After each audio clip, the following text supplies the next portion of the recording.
नमस्कार विद्यार्थी मित्रांनो, स्वागत आहे तुमचं दिशा युनिव्हर्सिटी या उपक्रमामध्ये. दिशा युनिव्हर्सिटी या उपक्रम भंडारा जिल्ह्याचे पोलीस अधीक्षक श्री नुरुल हसन सर यांनी सुरू केलेला एक नाविन्यपूर्ण उपक्रम आहे. त्यामध्ये मी सिद्धोधन आंबेगावे सर, मी सध्या बुद्धिमत्ता हा सब्जेक्ट शिकवत आहे आणि त्यामध्ये आपला आजचा टॉपिक आहे तो म्हणजे वेन आकृत्या, वेन डायग्राम म्हणतो आपण. तर बघा तो वेन डायग्राम काय, हा टॉपिक कंबाईन बी साठी, कंबाईन सी साठी किंवा इतर ज्या काही सरळ सेवा पेपर असतात त्या सर्व प्रश्नांसाठी अतिशय आवश्यक आहे. त्यामुळे आपण याला चांगल्या पद्धतीने कव्हर करण्याचा प्रयत्न करू. तर बघा, सिलोइझम किंवा वेन आकृत्या, वेन आकृत्यावरला, वेन डायग्रामवरला आपला आजचा दुसरा प्रकार आहे तो म्हणजे पुढे बघा. आपण काल बघितलंय की सर्व ए हे बी असतात, सर्व बी हे सी असतात, काही बी हे सी असतात, काही सी हे ए असतात. अशा पद्धतीचा प्रकार आपण कालच्या लेक्चरमध्ये बघितलेला आहे. आजच्या लेक्चरमध्ये म्हणजे आपल्याला पुढे सातत्यानं कंटिन्यू करायचं आहे ते म्हणजे पुढचा प्रकार, तो म्हणजे सेकंड नंबरचा. बघा, काल आपण बघितलंय सर्व शब्द होते. आता सुरुवातीला तिथं काही शब्द आहेत, काही एक शब्द आहे, एकही शब्द आहे, बरोबर. हा थोडासा वेगळा प्रकार आहे. तर तो काय बघा, आता काही ए हे बी आहेत, सर्व म्हटले का, काही ए बी आहेत म्हणजे असं करायचं, त्याच्यानंतर असं. काही ए हे काय तर बघा, म्हणजेच काही ए हे बी आहेत म्हणजेच काही बी हे ए आहेत, समजलं का. परंतु सर्व ए हे बी आहेत का किंवा सर्व बी हे ए आहेत का, नाही. काही ए हे बी आहेत, एकही बी हा सी नाही, एकही बी हा सी नाही म्हणजे बाजूला जाईल, काही नाहीच आहे ना. तर एकही बी हा सी नाही. सर्व सी हे डी आहेत, सर्व सी हे डी आहेत. सर्व सी म्हटल्यानंतर सी जाईल मध्ये, डी च्या मध्ये जाईल, बरोबर. सर्व सी हे काय तर डी आहेत. अशा पद्धतीची काय होणार आहे, आकृती तयार होणार आहे. हे झालं विधानावरून निर्माण झालेली आकृती, हे विधान आहे ते. आता आपल्याला शोधायचं आहे काय, निष्कर्ष. कोणता, काय शोधायचं आहे, निष्कर्ष.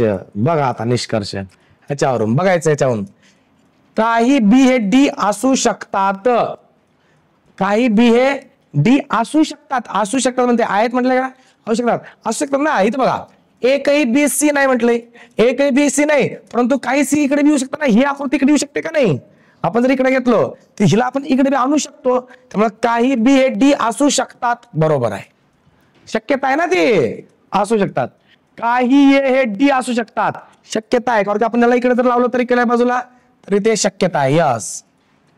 काही ए सी असू शकतात, यस, या सी ला आपण इकडे घेऊ शकतो, बरोबर. फक्त एक होणार नाही, एकही बी सी नाही, बी सी चा संबंध येणार नाही. आणि बी सी चा संबंध आहे, सी हा डी चा भाग आहे, मग डी चाही संबंध येणार नाही. समजलं का काय म्हणताय मी. त्यामुळे काही ए सी असू शकतात, यस. सर्व बी डी असू शकतात, सर्व बी डी असू शकतात का, सर्व बी हे डी असू शकतात. बघा, सर्व बी डी असू शकतात. ह्या बी ला बघा, सी चा आणि बी चा संबंध नाही, पण या बी ला आपण डी च्या मध्ये, सी ला टच न करू शकता मध्ये आणू शकतो आपण, समजलं का, ह्या ठिकाणी वगैरे असं, समजले का. पण सी चा बी चा संबंध येऊ शकणार नाही. म्हणून सर्व बी हे डी असू शकतात, शक्यता आहे, शक्यता आहे तिथं. ओके, सी बरोबर आहे. सर्व ए डी असू शकतात, यस. सर्व ए हे आपण याला इथं मध्ये आणू शकतो ना, सर्व ए डी असू शकतात, सर्व ए सी असू शकतात, सर्व ए सी असू शकणार नाही, कारण की काही बी ए आहेत, काही ए बी आहेत, समजले का. त्यामुळे सी जर, सर्व ए जर सी झाले तर सर्व बी बी सी होतील. पण नियम काय इथला, एकही बी सी नाही म्हटले डायरेक्ट, त्यामुळे ते शक्यता कमी आहे. समजले का कसं आलं हे. त्यामुळं अयोग्य निष्कर्ष ओळखायचे आहे. अयोग्य म्हणजे हे सर्व बरोबर आहे, तर अयोग्य कोणता आहे, फक्त 6 नंबरचं. समजलं कसं आलं. हे शक्यतेचा पहिला कालचा प्रश्न झालेला आपला, हे शक्यतेचा पुढचा प्रकार आहे. हे असू शकतात, बघा शब्द कसे वापरले, असू शकतात, असू शकतात, असू शकतात. शक्यता आहे, शक्यता यस, अशा पद्धतीने येऊ शकते. ओके, पुढचा प्रश्न तुम्ही सोडवा. आता सोडवा. बघा आकृती कशी तयार होते अगोदर ते बघा. काही इतिहास भूगोल आहेत, काही इतिहास काय तर भूगोल आहेत, बरोबर. एकही भूगोल अर्थशास्त्र नाही, एकही भूगोल काय नाही, अर्थशास्त्र नाही. बघा, एकही भूगोल अर्थशास्त्र नाही, पण या अर्थशास्त्र आपण इकडे बसू शकतो, बरं. फक्त भूगोलाचा अर्थशास्त्राचा संबंध नाही आहे इथं, बरोबर का. एकही भूगोल अर्थशास्त्र नाही. सर्व अर्थशास्त्र काय इथं, राज्य व्यवस्था येतं. सर्व अर्थशास्त्र काय येतं? राज्य व्यवस्था म्हणजे अर्थशास्त्र झालं असं मध्ये राज्य व्यवस्था. बरोबर का? अशा पद्धतीने आकृती तयार झाली पाहिजे. फक्त भूगोलाचा आणि अर्थशास्त्राचा काय येणार नाही, संबंध येणार नाही. काही भूगोल राज्यशास्त्र असू शकतात. यस. फक्त अर्थशास्त्राचा भूगोलाचा संबंध नाही, पण राज्य व्यवस्था असू शकतात का? यस. काही इतिहास राज्य व्यवस्था होऊ शकतात. ठीक आहे का? बघा भूगोलाचा अर्थशास्त्राचा नाही. सर्व म्हटलं असतं तर चुकलं असतं, कारण की सर्व म्हटलं तर काय होणार आहे, इतिहासाचा अर्धा भाग आणि भूगोलाचा अर्धा भाग येणार आहे. पण शब्द कोणता वापरले तर काही इतिहास राज्य व्यवस्था असू शकतात, त्यामुळे शक्यता आहे. सर्व इतिहास अर्थशास्त्र असू शकतात. इथलं वाचा, एकही भूगोल अर्थशास्त्र नाही. बरोबर का? इथं काय म्हटलंय, सर्व इतिहास अर्थशास्त्र असू शकतात. वाक्य आठवायचं, एकही भूगोल नाही, काही इतिहास भूगोल आहेत म्हटलं का नाही. तर जर काही इतिहास भूगोल आहेत तर आणि खालचं काय म्हटलं, एकही भूगोल अर्थशास्त्र नाही, तर सर्व इतिहास अर्थशास्त्र होऊ शकतील का? कारण का सर्व इतिहास आलं तर भूगोलाचा तो अर्धा भाग बी आला. समज आले का तुम्हाला काय म्हटलं मी? भूगोलाचा अर्धा भाग बी आला. पण नियम काय, एकही भूगोल अर्थशास्त्र नाही, तर सर्व इतिहास अर्थशास्त्र होऊ शकतील का? नाही होऊ शकत. त्यामुळे हा कॅन्सल. कसं काय कॅन्सल झाला कळालं का तुम्हाला? कारण इथं नेम काय, काही इतिहास भूगोल इथं म्हणजे इतिहासाचा हा जो भाग आहे इथला मधलावाला, हे दोघांचा मिळून आहे. बरोबर. आणि एकही भूगोल अर्थशास्त्र नाही. जर एकही भूगोल अर्थशास्त्र नाही तर सर्व इतिहास अर्थशास्त्र होऊ शकतील का? सर्व इतिहासाला जर अर्थशास्त्रात आणलं तर भूगोलाचा तो अर्धा भाग आणावा लागेल मध्ये. समजलं? त्यामुळे हे शक्यता नाहीच. सर्व इतिहास राज्य व्यवस्था होऊ शकतात. यस, या इतिहासाला बाजूला करून आपण राज्य व्यवस्थेमध्ये टाकू शकतो. इथं शक्यता आहे. त्यामुळं 1, 2, 4 हे योग्य आहे. इथं ऑप्शन नंबर कितवा? पहिला. समजलं का कसं आहे? हे थोडस त्या वेन डायग्राम मधला पुढचा प्रकार आहे. कालचा प्रकार अतिशय सोपा होता, फक्त आकृत्या काढायचा होता कालचा. हे कालचा प्रकार पोलीस भरतीला पडत नाही तसला प्रकार. सहसा कधीतरी एखादा प्रश्न पडतो, हे तर पडतच नाही. पण हे कंबाईन सी आणि कंबाईन बी साठी मात्र 100% कामाचा आहे. राज्यसेवेलाही प्रश्न पडतात, MPSC ला बी. ओके, त्यासाठी याला थोडासा प्रॅक्टिस करा. पुढचा सोडवा आता. प्रश्न काय विचारले बघा, खालील प्रश्नात 2 विधाने 2 अनुमाने दिली आहेत, त्यापैकी सत्य ओळखायचे आहे. इथं बघा, सत्य ओळखा.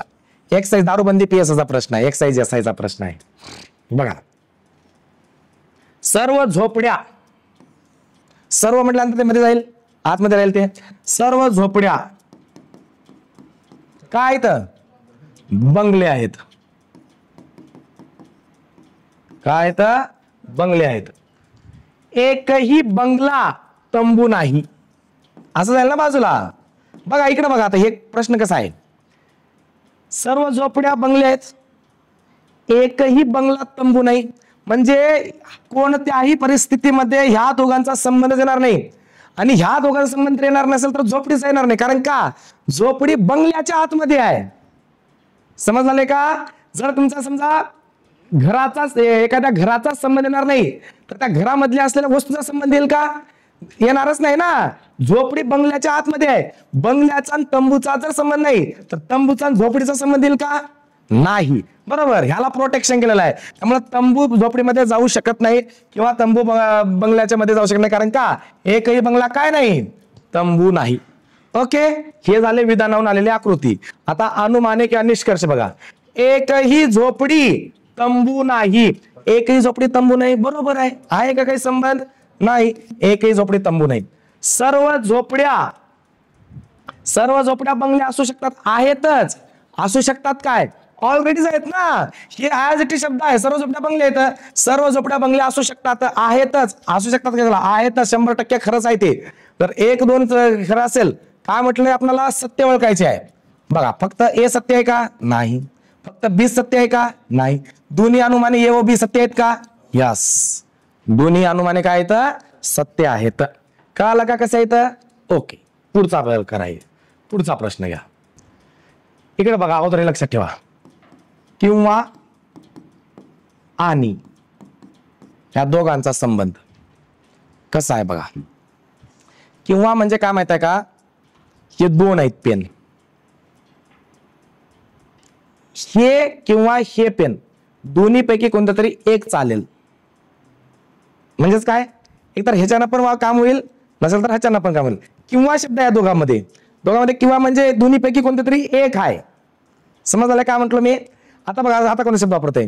हे आणि हे दोन्ही पाहिजे. म्हणजेच काय, ह्याच्या सोबत ही पण पाहिजे. आणिचा अर्थ काय होतं माहिती आहे का? एखाद्या वस्तूसोबत ती पण गोष्ट आवश्यक आहे. किंवाचा अर्थ काय होतंय? त्या दोन्हीपैकी कोणती तरी एक गोष्ट आवश्यक आहे. समज आले का? इथं तेच शब्द आहे. आता मग ते लक्षात ठेवा. बघा, सर्व कुत्रे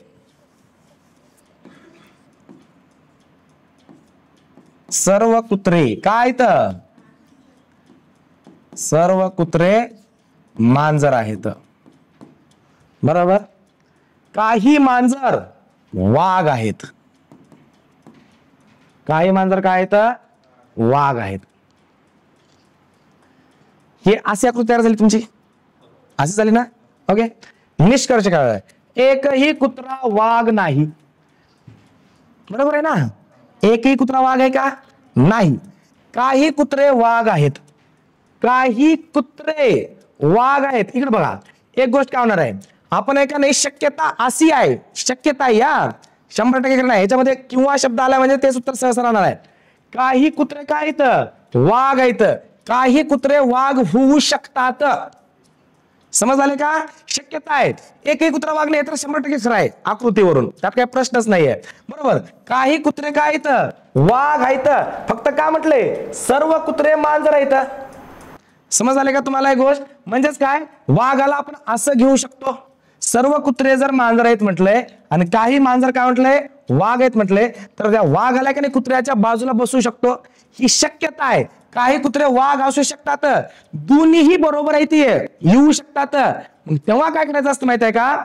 एकतर हा बरोबर आहे किंवा हा तरी बरोबर आहे. समज आले का? त्यामुळे एक किंवा दोन दोन्हीपैकी कोणता तरी एक बसणार आहे, दोन्हीही बसणार नाहीत. म्हणून तर इथं शब्द कोणता वापरलेला आहे? किंवा वापरलेला आहे. एकतर हा बसेल, नसेल तर हा बसेल, दोन्ही आणि शब्द नाही. आणि असेल तर काय मग दोन्ही बसू शकतात, कोणता तरी एक बसणार आहे. म्हणून तर त्याचं काय येणार आहे? एक किंवा दोन दोन्हीपैकी कुठला तरी एक निष्कर्ष बरोबर असू शकतो, दोन्ही असू शकणार नाहीत. समज आले का? आणि जिथं किंवा शब्द आहे त्याचं लक्षात ठेवायचं, किंवा म्हणजे दोन्हीपैकी कोणता तरी एक निष्कर्ष बसू शकणार आहे. ओके. पुढचा प्रश्न सोडवा. हे आयदर ऑर आहे. सोडवा. एकही पेरू टेबल नाही. का आलं तुमचं?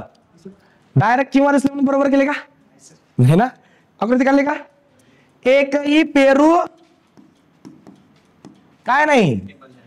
टेबल नाही. ओके. काही टेबल सफरचंद आहेत. सर्व टेबल सफरचंद आहेत का? काही टेबल सफरचंद आहेत. ओके. आता बघा, निष्कर्ष काय आहेत? एकही पेरू सफरचंद नाही. होऊ शकत नाहीये, हे होऊ शकतं, कारण नाहीच ना, ऑलरेडीच नाही आहे आकृतीवरून. तरी काही सफरचंद पेरू होऊ शकतात. हा जो इकड, आता बघा, काही टेबल सफरचंद आहेत, हा इकडला सफरचंदाचा भाग आहे, ह्याला काय करा? इकडल्या बाजूने घ्या. समज झालं का कसं केलं मी? म्हणजेच काय माहित आहे का? इकडे बघा, नियम काय आहे? इकडे बघा, एकही पेरू टेबल नाही असं झाला. काही टेबल सफरचंद आहेत. बरोबर, हा मधला भाग. आता निष्कर्ष काय? एकही पेरू सफरचंद नाही. यस, नाही आहे नियमानुसार. परंतु सफरचंदाला तिकडच का घ्यायचं?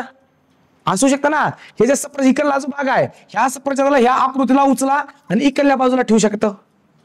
समजले का? ठेवू शकतो का नाही आपण हे? ओके. इथं सफरचंद येईल आणि सोबत काही भागाचं आहे का नाही, याचं काय टेबल आहे, असं पण शक्यता होऊ शकते का नाही? शक्यता होऊ शकते. ही बी होऊ शकतं आणि हे बी होऊ शकतं, पण दोन्हीपैकी कोणतं तरी एकच होणार आहे. दोन्ही एकत्र येणार नाही. त्यामुळं अ किंवा ब दोन्हीपैकी कोणतरी एक शक्यता होऊ शकणार आहे. दोन्ही नाही येणार तर दोन्ही उत्तर येतं, पण दोन्ही उत्तर नाही सांगणार ना आपल्याला, अ किंवा ब सांगायचे. दोन्हीपैकी कुठली तरी एक शक्यता होऊ शकणार आहे. ओके, ठीक आहे. पुढचा आता सोडवा. बघा, सर्व पुस्तके काय तर कादंबरी आहेत. बरोबर का? काही कादंबऱ्या कविता आहेत. काही कविता कथा आहेत. एकही कथा सिनेमा नाही, असं जाईल ना बाजूला. पण हा इकडे येऊ शकतो, फक्त तिकडे कथाकडे येऊ शकणार नाही, एकही कथा सिनेमा नाही, पण हा इकडे बाजू शकतो. बरोबर का? काही पुस्तके कविता आहेत, काही पुस्तके कविता आहेत. बघा, कादंबरी कवितेचा संबंध आहे, कविता पुस्तकामध्ये जाणार नाही. पुस्तके ऑलरेडी कादंबरीच्या आत आहेत ना, मग एक कविता पुस्तकाच्या आतमध्ये जाईल का, किंवा कविताचा पुस्तकाचा संबंध येईल का? कारण की पुस्तकाला सांभाळून ठेवलंय किंवा वरून झाकण लावलेलं आहे कोण? कादंबरीनं. त्यामुळं काही पुस्तके कविता आहेत याचा संबंधच येणार नाही. कळालं का कसं येणार नाही? कारण की त्याला झाकण कोण मारलेलं आहे? कादंबरीनं. आणि कादंबरी बघायचं, सर्व पुस्तके कादंबरी येतं, काही कादंबऱ्या कविता येतात, पुस्तकाला मधून ऍड केलेलं आहे. बरं समजलं? तर ते येणार नाही. काही सिनेमा कादंबऱ्या आहेत, काही सिनेमा कादंबऱ्या आहेत. मी तुम्हाला काय म्हटलो? सिनेमा इथं आहे. बरोबर? कथाचा आणि एकही कथा सिनेमा नाही, कथाचा आणि सिनेमाचा संबंध नाही, पण सिनेमा आपण इथं आणू शकतो ना, का इथं. समजले का? आणि इथं सिनेमा लगेच निर्माण होतो. बघा, काही कादंबरी सिनेमा आहेत. होऊ शकतं का नाही? असं होऊ शकतं, होऊ शकतं. यस, त्यामुळे हे शक्यता आहे. एकही सिनेमा कादंबरी नाही, एकही सिनेमा. यस, असं बी होऊ शकतं. ऑलरेडी आपण इकडे घेतलेला आहे. बरोबर, एकही सिनेमा कादंबरी नाही, पण या दोन्ही पैकी कोणतं तरी एक आहे. बरं समज झाले का? एकतर हे तुम्ही काय करा, सिनेमाला एकतर इथं बसवा, ओके, नसेल तर सिनेमाला पूर्णपणे बाजूलाच करा. दोन्ही पैकी कोणतं तरी एक करावं लागणार आहे, पण दोन्ही आणि येणार नाही. मग तिथं तिथं किंवा येणार आहे. एकतर 2 नंबरचं पॉइंट बसवा, नसेल तर 3 नंबरचं पॉइंट बसवा. बरोबर. आणि चौथा काय? काही कादंबऱ्या पुस्तके आहेत, काही कादंबऱ्या बघा, सर्व पुस्तके कादंबऱ्या येतात, तर काही कादंबऱ्या पुस्तके येतात. मधला जो भाग असतो तो सर्व म्हणजे असतो, वरचा जो भाग असतो तो काहीचा असतो. बरोबर. काही पुस्तके काय आहेत, सॉरी, काही कादंबऱ्या काय आहेत, पुस्तके आहेत ना. आणि ऍज इट इज काही कादंबऱ्या काय आहेत, पुस्तके. म्हणजे हे तर 100%च खरं आहे. समज आले का? हे तर ऑलरेडी काय 100%च खरं आहे. फक्त काही सिनेमा कादंबऱ्या आहेत, एकतर असं होईल, हा सिनेमाला आपण इथं असं बसू शकतो, नसेल तर काही एकही सिनेमा कादंबरीने एकतर सिनेमाला पूर्णपणे बाजूला करा. ह्याच्यामध्ये काय आलं माहिती आहे का? ह्याच्यामध्ये येणार आहे ऑर, 2 किंवा 3 ह्याच्यापैकी येणार आहे. आणि चौथा जे पर्याय आहे ते ऑलरेडीच खरं आहे. समज आले का? त्यामुळे ऑप्शन बघा, 2 किंवा 3, 2 किंवा 3 यापैकी 1 आणि 4. समज आले का कसं आलंय? ओके, अशा पद्धतीचा आहे. हे त्या टॉपिक मधला हा सगळ्यात अवघडचा टॉपिक आहे. समजा 3ऱ्या नंबरचा. आणि कोणत्या पण टॉपिकचा, रिजनिंग मधले घ्या, मॅथ मधला घ्या, कोणत्या टॉपिक मधला 3रा प्रकार सुरू झाला की समजायचा आपल्या पोलीस भरतीच्या डोक्याच्या वरचा आहे. आपलं माइंड तिथपर्यंत असतं. काय? सर्व मासे खेकडे आहेत, काही खेकडे किडे आहेत, इथपर्यंत. त्याच्या पलीकडे आपलं जातच नाही. समज आले का? ब्लड रिलेशन मध्ये आपलं तेवढंच, ही आत्या आहे, ही मावशी आहे, हे भाऊ आहे. ह्याच्या पलीकडे चिन्हांचं दिलं, ब्लड रिलेशन चिन्हांचं, मग डोक्यात जात नाही. जे इथं तुम्हाला शिकवलं बघा, मी चिन्हांचं शिकवलं होतं का? मी डॉलरचा अर्थ काय होतंय, त्या राईटचा अर्थ काय होतंय, ते मात्र कंबाईंडला असतं. ओके, ठीक आहे. पुढचा सोडवा. बघा, 3रा सांगितलं तर मी तुम्हाला की 4था नंबरचा उत्तर आहे म्हणून, किंवा आहे ना तिथं. काही पतंग पायऱ्या आहेत, काय तर पायऱ्या, काही पायऱ्या तारे आहेत. बरोबर. सर्व तारे असं जाईल, टाचण्या आहेत. बरोबर का नाही? असंच आकृती तयार झालं का? हा. आता निष्कर्ष बघा, काही टाचण्या पायऱ्या आहेत, काही टाचण्या पायऱ्या आहेत ना. हे काही संबंध बघा, काय मधून गेलं नाही असं. बरोबर. काही टाचण्या काय आहेत, पायऱ्या आहेत, हे होऊ शकतं. काही तारे पतंग आहेत, काही तारे पतंग आहेत का? काही ताऱ्यांचा इथं काही संबंध येत आहे का? ओके. एकही तारा पतंग नाही, एकही तारा पतंग नाही, असं बी होऊ शकतं. ओके. काही पायऱ्या पतंग आहेत, काही पायऱ्या बघा इथं आहेच, आहे ना. काही पायऱ्या पतंग आहेत, म्हणजे डी तर कन्फर्म बरोबर आहे. समज आले का? डी तर काय कन्फर्म बरोबर आहे. डी कन्फर्म बरोबर आहे, डी कन्फर्म बरोबर आहे. इथं 3 चुकीचं आहे, कारण की डीच नाही आहे तिथं. समज आले का? काही टाचण्या पायऱ्या आहेत, बरोबर, काही टाचण्या पायऱ्यात, ये बी कन्फर्म, म्हणजे काही टाचण्या पायऱ्यात, ये बी कन्फर्म बरोबर आहे. इथं ये आहे का? नाही.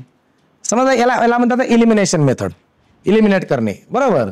ओके, ए कन्फर्म बरोबर आहे, डी कन्फर्म बरोबर आहे. ओके, एकही तारा पतंग नाही. सी कन्फर्म येऊ शकतं. सी कन्फर्म काय शकतं, येऊ शकतं. इथे सी आहे का इथं पहिल्यामध्ये, नाही. मग जर आपल्याला 3 चुकीचे दिसल्यात तर उत्तर काय असणार आहे शेवटला, चौथ्या नंबरचा. कधी कधी असं बी होतं, चुकीचे काय तर ते शोधत जायचं, उत्तर आपलं बरोबर येतं. समज आले का. ह्याला काय म्हणतात, इलिमिनेशन करणे. इलिमिनेट करता आलं पाहिजे. 4 पर्यायापैकी 2 पर्याय 100% चुकीचे राहतात, त्याला बाजूलाच करा. मग आपल्या डोक्यामध्ये कुठं तर ताण होणार आहे, 2 पर्यायामध्ये होणार आहे. 2 पर्यायामध्ये असा एखादा शब्द शोधायचा जो 100% अजून चुकीचा आहे.